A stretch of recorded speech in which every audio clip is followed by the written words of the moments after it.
Lakini ndugu yangu William yeye anasema lile linalotoka kuzungumza, hakujawahi kuitishwa mkutano mkuu wa kijiji. Ndugu zangu, hii ni changamoto. Mkurugenzi, mwende mkalifanyie kazi.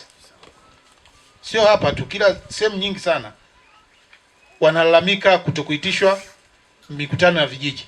Chama mtusaidie. Wenye vitu wanatokana na chama, si ndio?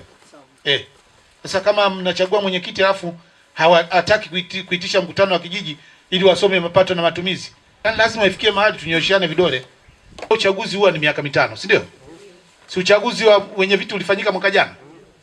Itakapofika miaka mitano yake imeisha, kama mnaona bado hajajirekebisha, si nyie ndio mnaamua, ndugu zangu. Haya mambo ya kuitisha vikao na kusoma mapato, yani ni vitu vya muhimu sana. Mheshimiwa Diwani, ni vitu vya muhimu sana. Haiwezekani yani kikundi cha watu kikatae kuitisha mkutano. Sasa akachaguliwa kwa kazi gani? Si upo kwa ajili ya kutusaidia kama serikali? Mapato na hayana nini? Hayana chama. Wewe hata kama ni ACT au CCM kumefanyika uchaguzi, labda mtu wa CCM amechaguliwa, wewe kazi yako mtu wa ACT, kwa sababu fedha zile hata wewe kodi si unatoa bwana. Kodi yako ile. Sasa nifuatilia.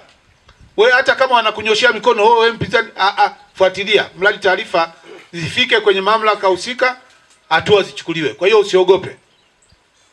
Usiogope kabisa, ni haki yako. Tufuatilie utekelezaji wa miradi yetu. Ikiwa chini ya kiwango mnasema pia. Twende mahali yani tujue kwamba uongozi ni dhamana. Na kiongozi ni mtumishi wa wananchi. Yaani ukishajua nafasi yako wewe kama kiongozi ni mtumishi wa wananchi, lazima uwasikilize wananchi wanachokitaka. Yaani usijifanyie tu. Yaani ukileta ubabe wala hautakusaidia. Kwa hiyo rai yangu kwenu nyie viongozi, mtendaji wa kijiji, mwenyekiti wa kijiji, yaani muhakikishe mnawasikiliza wananchi hao. Ngoja nimkaribishe Mheshimiwa Diwani na yeye. Maana yeye naye ana miaka karibu, unaenda ngapi? Wa 10 wa 15? 11. Mheshimiwa DC, labda nizungumze na wananchi wangu wa Mageri. Cha kwanza wale wanaoonyesha namna ya uteteaji kwa mfano wa miradi ya umma, ni wapongeze kwa hilo. Ndugu zangu, nataka niwaambie huu mradi wa vijiji 8 waasisi wake ni watu wa Mageri. Tena tulijichangisha tukawa na zaidi ya milioni 12 na laki 5, tukamuita waziri pale, naibu waziri wa maji enzi hizo anaitwa Engineer Isaac Kamwele. Tukaanzia pale. Baadaye akaja mpaka Juma Aweso waziri wa maji.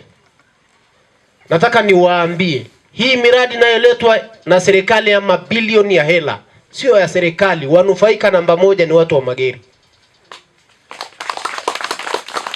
Kwa hiyo ninyi ni walinzi wa kwanza wa ile miradi. Serikali Mama Samia anatoa kule hela akiwa Dodoma. DC anamwakilisha, mkurugenzi anamwakilisha katika kuileta Mageri. Walinzi namba 1 wa miradi ile ni nyie watu wa